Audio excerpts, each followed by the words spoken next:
Orang yang murtad, kemudian dia mati, dan dia punya keluarga. Apabila keluarganya ini muslim semua, apakah mereka bisa mendapatkan warisan? Karena beda agama, maka posisi keluarga yang muslim sama sekali tidak mendapatkan warisan. Terus apa solusinya ketika dia nggak dapat apa-apa? Bismillahirrahmanirrahim. Orang yang murtad, kemudian dia mati, dan dia punya keluarga. Apabila keluarganya ini muslim semua, apakah mereka bisa mendapatkan warisan? Kita fokus untuk bagian ini dulu ya. Dia dulu muslim, kemudian dia murtad, dan dia punya harta, kemudian seluruh anggota keluarganya muslim. Dalam hal ini ada 3 pendapat ulama. Kita punya kaidah yang diberikan oleh Nabi SAW bahwa antara muslim dan non-muslim tidak bisa saling memberikan warisan. Rasulullah SAW bersabda, la yarithul muslimul kafira walal kafirul muslima. Muslim tidak bisa memberikan warisan kepada non-muslim, dan sebaliknya orang kafir juga tidak bisa memberikan warisan kepada orang muslim. Nah, berkaitan dengan kasus ketika ada orang yang dia murtad kemudian keluarganya muslim, apakah keluarga ini bisa mendapatkan warisan? Di sana ada 3 pendapat. Pendapat yang pertama, karena beda agama, maka posisi keluarga yang muslim sama sekali tidak mendapatkan warisan berdasarkan hadis tadi. Terus kemana hartanya? Hartanya disalurkan dan diserahkan ke Baitul Mal, sehingga dia menjadi harta negara.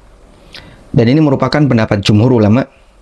Jumhur yang saya maksud adalah Imam Malik, Imam Syafi'i, dan Imam Ahmad.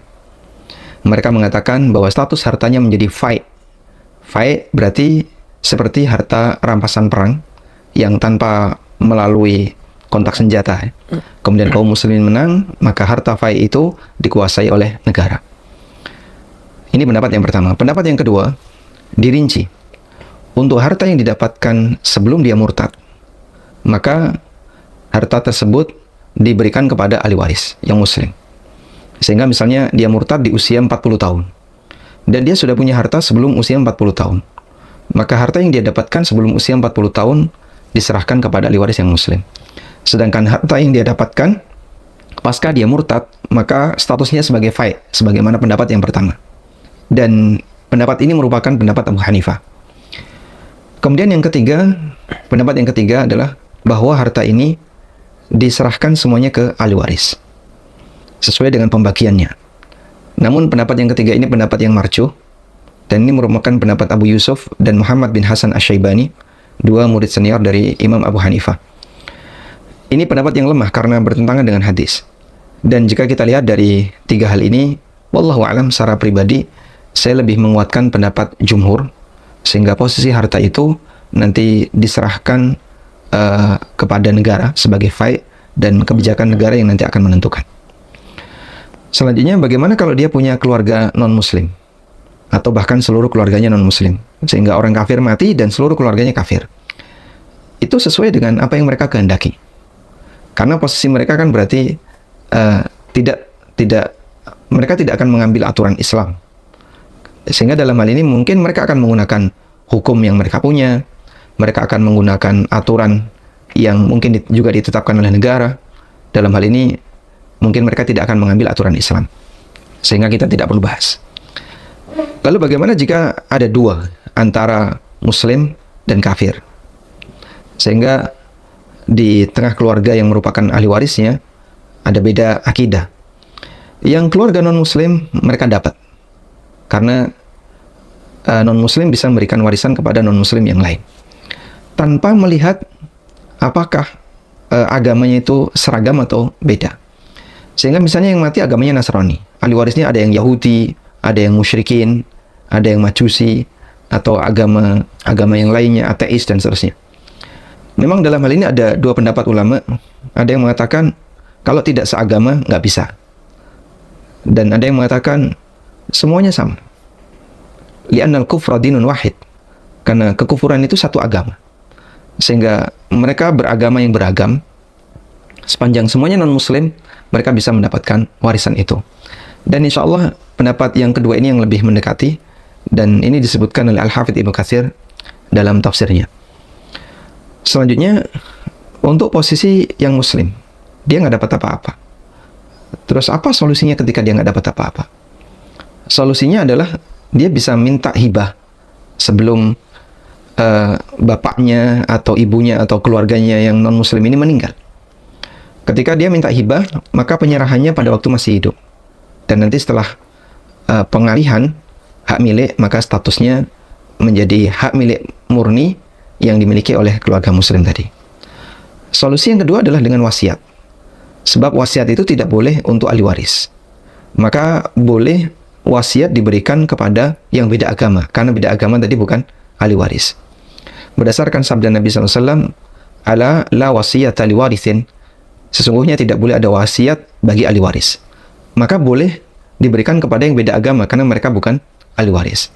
Dan Ibnu Abdul Bar rahimahullah menyebutkan adanya ijma' di kalangan para ulama yang beliau ketahui bahwa antara muslim dan non-muslim bisa memberikan wasiat dalam masalah harta. Dan dulu ada salah satu istri Nabi SAW yang berasal dari Yahudi, yang kemudian beliau masuk Islam, yaitu Safiyah bintu Huyai radhiyallahu anha, yang dari Bani Nadir. Dan ada beberapa keluarga Safiyah yang masih bertahan di agama Yahudi. Kemudian beliau berwasiat agar sebagian di antara hartanya diserahkan kepada kerabatnya yang beragama Yahudi ketika beliau meninggal. Yang ini jadi dalil bahwa bolehnya berwasiat kepada non-muslim dan sebaliknya. Wallahu a'lam. Baik, ini mungkin di lapangan saja ada kasus yang menarik, Ustaz. Yang meninggal non-muslim, kemudian harta dibagi pakai aturannya mereka. Ya, terserah, mungkin nanti ya ada aturan khususkah dari kitab mereka atau yang lain.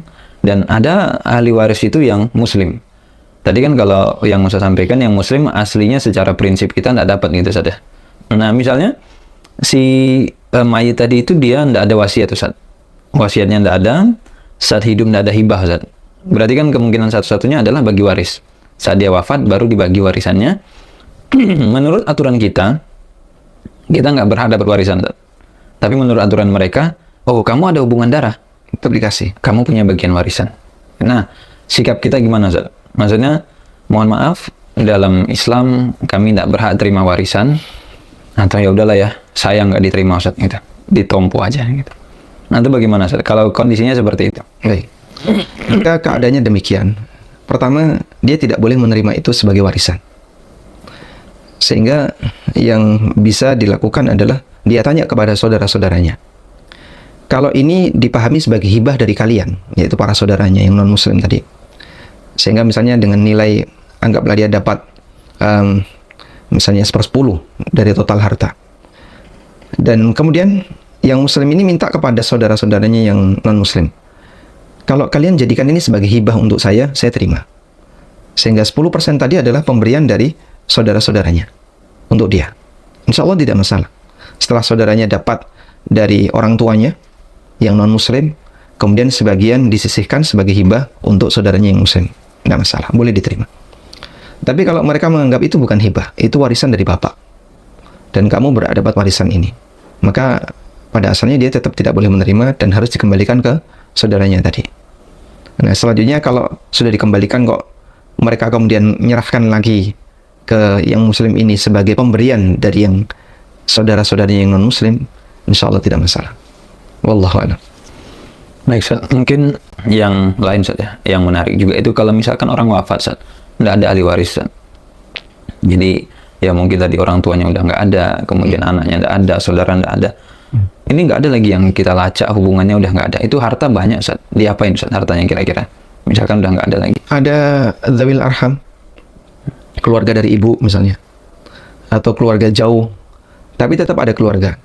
Karena keluarga itu kan ada dua ya, ada ahli waris dan ada dzawil arham. Ahli waris mereka yang mendapatkan jatah warisan, yang laki-laki ada 15, yang perempuan ada 10. Kalau ini semuanya nggak ada, maka lari ke dzawil arham. Nah, selama masih ada dzawil arham itu kerabat tapi dari jalur perempuan, seperti saudaranya ibu, sepupu dari ibu, kemudian anak-anaknya dari sepupu ibu atau anak dari saudara-saudara ibu, dia dari jalur perempuan. Ini bisa mendapatkan warisan ketika ahli waris nggak ada. Nah, selama masih ada dzawil arham, maka yang berhak mendapatkan harta dari mayit ini ketika dia nggak punya kerabat dari ahli waris sama sekali, nanti larinya ke dzawil arham. Kalau kerabat tidak ada, dzawil arham tidak ada, semuanya nggak ada, kepada siapa harta ini akan disalurkan? Jawabannya nanti negara yang menetapkan kebijakan, sehingga dia dikuasai oleh negara, dan selanjutnya negara yang akan menetapkan bisa dipakai untuk infrastruktur negara atau sesuai dengan kebijakan negara yang lainnya.